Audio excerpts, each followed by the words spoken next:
Good morning সুপ্রিয় শিক্ষার্থীরা, আশা করি তোমরা ভালো আছো এবং তোমরা তোমাদের পড়াশোনা ঠিকভাবে চালিয়ে যাচ্ছ। প্রিয় শিক্ষার্থীরা, আজকে আমরা তাপগতিবিদ্যা অধ্যায়ের উপর আরও একটি ক্লাস নিব।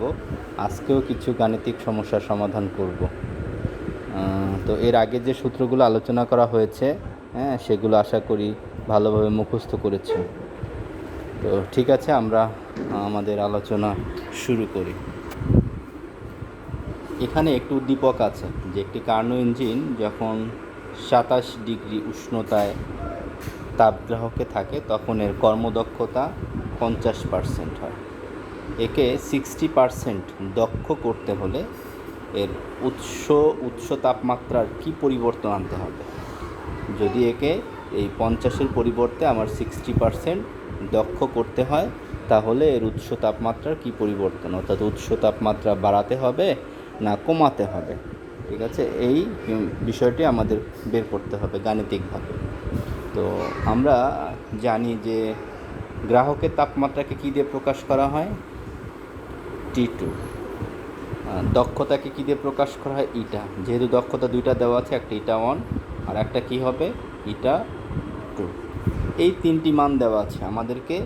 দুই ক্ষেত্রে অর্থাৎ দুইটা দক্ষতা দিয়েই বের করতে হবে উৎসের তাপমাত্রা। সেটাকে কী দিয়ে প্রকাশ করা হয়? T1। আর এখানে একটু ভুল আছে যে এখানে 27 ডিগ্রি, এখানে হবে 127 ডিগ্রি সেলসিয়াস। এটা একটু তোমরা ঠিক করে নিবে। 127, কারণ আমরা 127 দিয়ে মানটা বের করব। ঠিক আছে, আমরা আমাদের আলোচনা শুরু করি।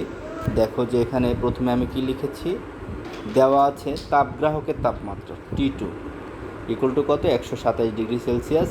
আর সেলসিয়াসকে ক্যালভিন করতে হলে কি করতে হয়? 127-এর সাথে 273 যোগ করতে হবে। তার মানে কত হবে?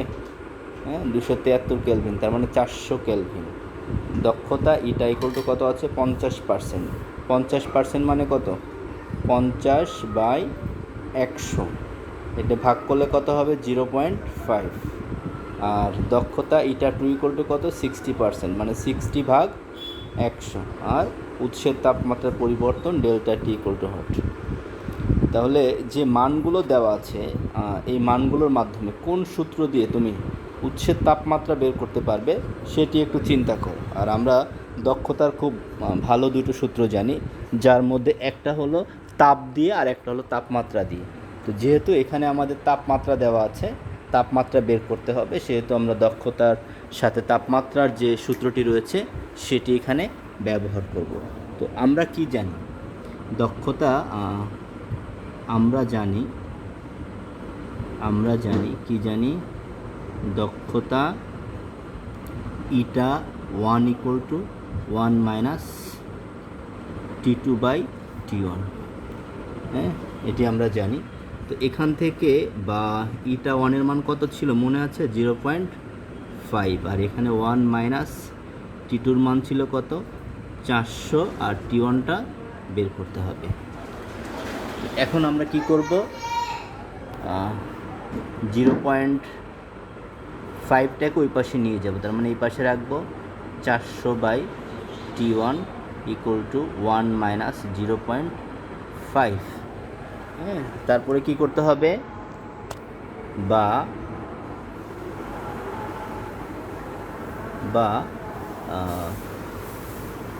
400/T1 1 মাইনাস 0.5 কত হবে? 0.5 বা T1 ইন্টু 0.5 ইকুয়াল টু কত? 400। বা T1 ইকুয়াল টু কত হবে? 400 উপরে আর নিচে কত? 0.5। সুতরাং T1 ইকুয়াল টু কত? 800 কেলভিন। 800 কেলভিন। তাহলে আমরা এখানে একটা উৎসের তাপমাত্রা বের করলাম একটা দক্ষতা দিয়ে, আরও একটি দক্ষতা রয়েছে সেটি দিয়ে আবার উৎসের তাপমাত্রা বের করব। ঠিক আছে, আশা করি তোমরা বুঝতে পারছো। কি লিখবো তাহলে? আবার দক্ষতার সূত্র লিখব। আবার ইটা 2 ইকুয়াল টু কী হবে? 1 মাইনাস T2/T1। তো আগেও আমরা T1 দিয়েছি, এখন T1 দেওয়া যাবে না, তাহলে সেম হয়ে যাবে। T1 প্রাইম দিলাম, তাহলে মান বসাই দিই এখানে 0.6। 1 মাইনাস টি টুর মান কত 400 বাই T1 প্রাইম বা 400 by T1 prime equal to কত হবে 1 মাইনাস 0.6। ঠিক আছে, খুব সহজ ক্যালকুলেশন এটি। বা 400 by T1 prime equal to কত হবে 1 মাইনাস 0.6 মানে কত 0.4, আর গুণ করলে T1 prime into 0.4 equal to কত 400 বা T1 প্রাইম ইকুয়াল টু কত হবে 400 উপরে আর নিচে কত 0.4। সুতরাং T1 প্রাইম ইকুয়াল টু কত হবে ভাগ করলে কত হয় 1000 কেলভিন। ঠিক আছে, 1000 কেলভিন। তাহলে প্রথম ক্ষেত্রে আমরা উৎসের তাপমাত্রা পেয়েছি 800 কেলভিন, আর পরের ক্ষেত্রে উৎসের তাপমাত্রা পেলাম 1000 কেলভিন। তাহলে দ্বিতীয় ক্ষেত্রে আমরা উৎসের তাপমাত্রাটা কি বেশি, তাহলে দক্ষতা বাড়াতে হলে উৎসের তাপমাত্রা বাড়াতে হবে। সুতরাং দক্ষতা 60% করতে হলে উৎসের তাপমাত্রা কি করতে হবে, উৎসের তাপমাত্রা বাড়াতে হবে। কিভাবে তাপমাত্রা বাড়াতে হবে, delta T equal to 1000 minus 800 সমান সমান কত 200 কেলভিন। এটি হলো আমাদের প্রথম প্রশ্নের উত্তর। তো এখানে এই অঙ্কটি আমি তোমাদের এখানে বোর্ডে করে মানে স্লাইডে করে দিলাম, আবার এখানে লেখাও আছে তোমাদের জাস্ট বোঝার জন্য। এখানে আমরা জানি এটা 1 ইকুয়াল টু যেটি করেছি সেটি, এখান থেকে T1 এর মান বের করেছি। হ্যাঁ, তাহলে এখানে কত আসছে 800 কেলভিন। ঠিক আছে, তারপরে আমরা আবার দ্বিতীয় দক্ষতা দিয়ে সূত্রটি লিখেছি, ইটা 2 ইকুয়াল টু কত আসছে ইটা 2 সূত্র লিখেছি। এই দক্ষতা সূত্র এভাবেও লেখা যায়, অথবা এভাবে আমি যেভাবে একটু আগে দেখালাম 1 minus T2 by T1 prime, এভাবে লিখলে সুন্দর হয়। ঠিক আছে, এখানে T1 প্রাইমের মান কত আসছে 1000 কেলভিন। সুতরাং উৎসের তাপমাত্রার পরিবর্তন 1000 মাইনাস 800 অর্থাৎ 200 কেলভিন। ঠিক আছে, আমরা নেক্সট প্রশ্নে চলে যাই। এখানে আরও একটি প্রশ্ন দেখো, 100 ডিগ্রি সেলসিয়াস তাপমাত্রার 5 কেজি পানিকে 100 ডিগ্রি সেলসিয়াস তাপমাত্রার বাষ্পে পরিণত করতে এন্ট্রপির পরিবর্তন কত হবে তা নির্ণয় করো। বাষ্পীভবনের আপেক্ষিক সুপ্ততা। তাহলে তাপমাত্রাকে প্রকাশ করা হয় টি দিয়ে, ভরকে প্রকাশ করা হয় এম দিয়ে, তাই না? আর বাষ্পীভবনের আপেক্ষিক সুপ্ততাপ এটাকে কী দিয়ে প্রকাশ করা হয় এল ভি। হ্যাঁ, এল ভি দ্বারা প্রকাশ করা হয় বাষ্পীভবনের আপেক্ষিক সুপ্ততাপ। ঠিক আছে, তো আমাদের এন্ট্রপির পরিবর্তনকে ডেল্টা এস দ্বারা প্রকাশ করা হয়, delta S equal to hot. তাহলে আমরা শুরু করি আমাদের অঙ্ক করা। তো প্রথমে আমরা কি লিখছি, দেওয়া আছে আমরা লিখেছি তাপমাত্রা T equal to 100 degree Celsius, এটাকে ক্যালভিন করেছি 373 ক্যালভিন। ভর এম ইকুয়াল টু কত 5 কেজি।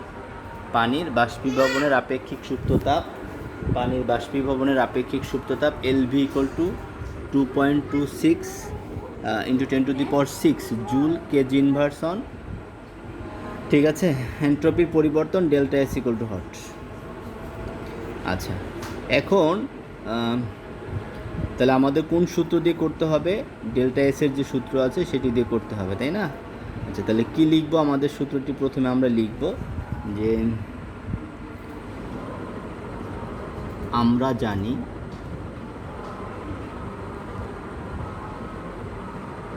জানি ডেল্টা এস ইকুয়াল টু কি এম এল ভি বাই টি। তাহলে এম এর মান হচ্ছে কত 5 কেজি ইন্টু এলভির মান কত 2.26 ইন্টু 10⁶, আর টি এর মান কত 373 ক্যালভিন। এখন এটাকে যদি তুমি ক্যালকুলেটরের সাহায্যে হিসাব করো তাহলে এন্ট্রপির পরিবর্তন পেয়ে যাবে, তাই না? তো এখানে তোমরা হিসাব করে নিবে, আমি যেহেতু স্লাইড অঙ্কটি করে দিয়েছি। হ্যাঁ, তাহলে ওইখান থেকে তোমরা উত্তরটাও দেখে নিতে পারবে। তো আশা করি তোমরা অঙ্কটি বুঝতে পারছো। তাহলে দেখো আমি স্লাইডে আবার করেছি যে আমরা জানি delta S equal to M L V by T, মান বসিয়ে দিলাম। এন্ট্রপির একক কি? Joule, joule kelvin inverse 1, joule kelvin inverse 1। হ্যাঁ, এন্ট্রপির পরিবর্তন জুল কেলভিন ইনভার্স 1। তাহলে এন্ট্রপির পরিবর্তন বের করলাম। এরপরে খুব সহজ একটি অঙ্ক ছিল, তাই না? এরপরে 4 নম্বরে আরেকটি অঙ্ক আছে। সেটি কি আছে? 0 ডিগ্রি সেলসিয়াস তাপমাত্রার 5 কেজি পানিকে 100 ডিগ্রি সেলসিয়াস তাপমাত্রার পানিতে উত্তীর্ণ করতে এন্ট্রপির পরিবর্তন নির্ণয় করো।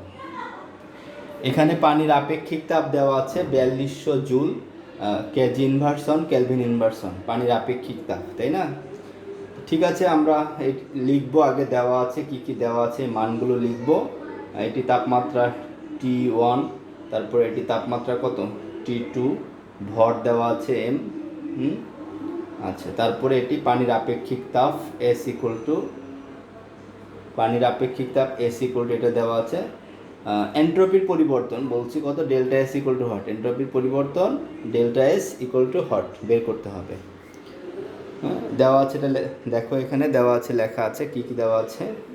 তো T1 equal to 0 degree Celsius, তাকে কেলভিন করতে হলে 273 কেলভিন, তাই না? 273 যোগ করতে হবে। তারপরে তাপমাত্রা T2 equal to 100 degree Celsius, তার মানে কত 373 কেলভিন। পানির আপেক্ষিক তাপ দেওয়া আছে SW, এখানে W দ্বারা কি বোঝাইছে? ওয়াটার, পানি। 4200 কেজি ইনভার্সন কেলভিন ইনভার্সন। আচ্ছা, এখানে একটু এককটা ভুল আছে, এখানে জুল হবে, joule KG inversion kelvin inversion, ভর M ইকুয়াল টু 5 কেজি, আর এন্ট্রপির পরিবর্তন বের করতে হবে ডেল্টা এস। তাহলে এটি যদি হয় তো তোমাদের জানতে হবে, তাই না, যে কোন সূত্র দিয়ে আমাদের করতে হবে। তাহলে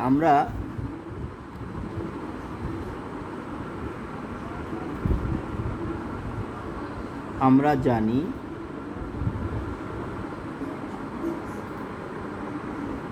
delta S equal to MSW loan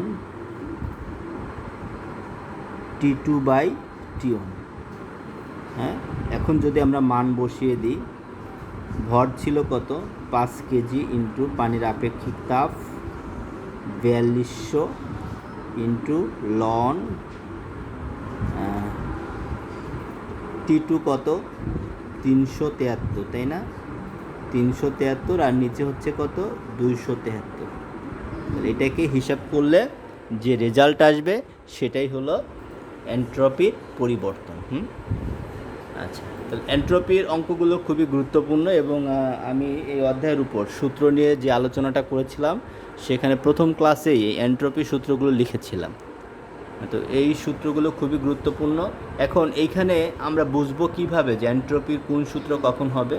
তো এখানে দেখবে যে তাপমাত্রা দেওয়া আছে, দুইটা তাপমাত্রা, একটা 0 ডিগ্রি সেলসিয়াস আর একটা কত 100 ডিগ্রি সেলসিয়াস। তাহলে দুইটা তাপমাত্রা থাকলে এটা, আর একটা তাপমাত্রা থাকলে কি কি হতে পারে?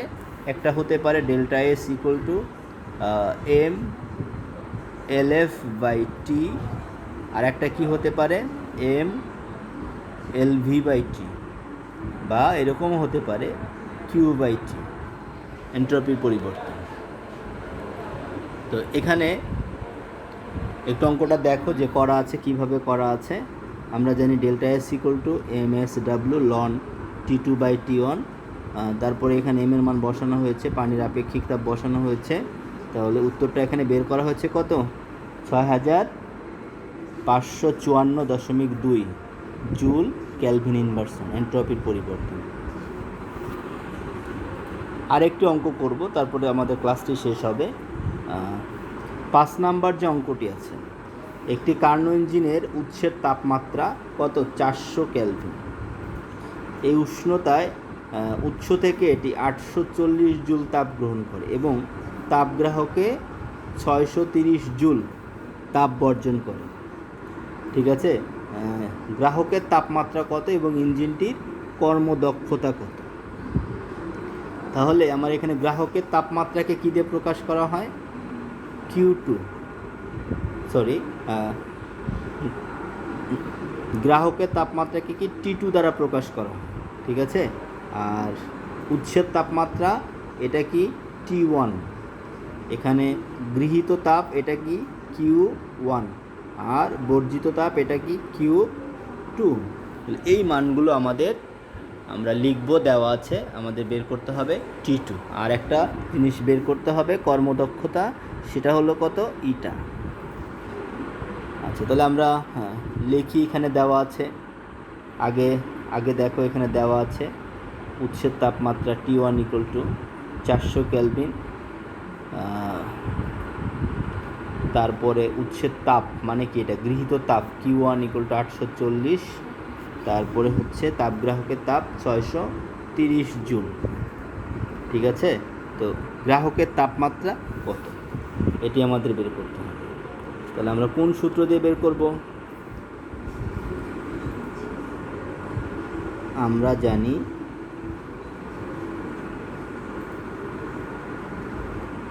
Q1/T1 = Q2/T2।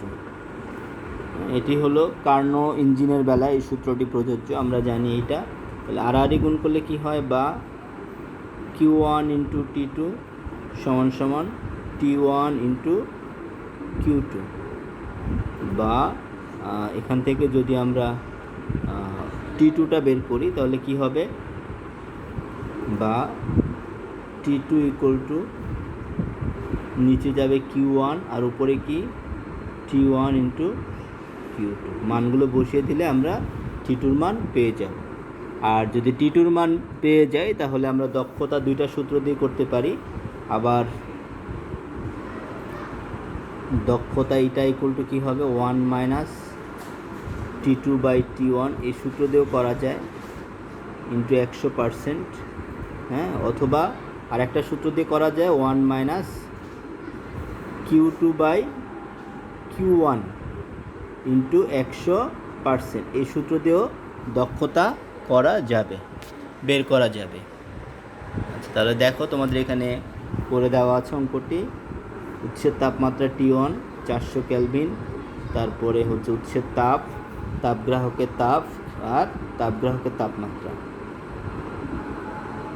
তাহলে এখানে আমরা জানি, আমি যে সূত্রটি এখানে লিখলাম, Q1/Q2 = T1/T2, বা T2 = T1 × Q2/Q1, কত আসছে ক্যালকুলেশন করে 300 কেলভিন। তাহলে আমাদের এখানে তাপগ্রাহকের তাপমাত্রা কত, 300 কেলভিন।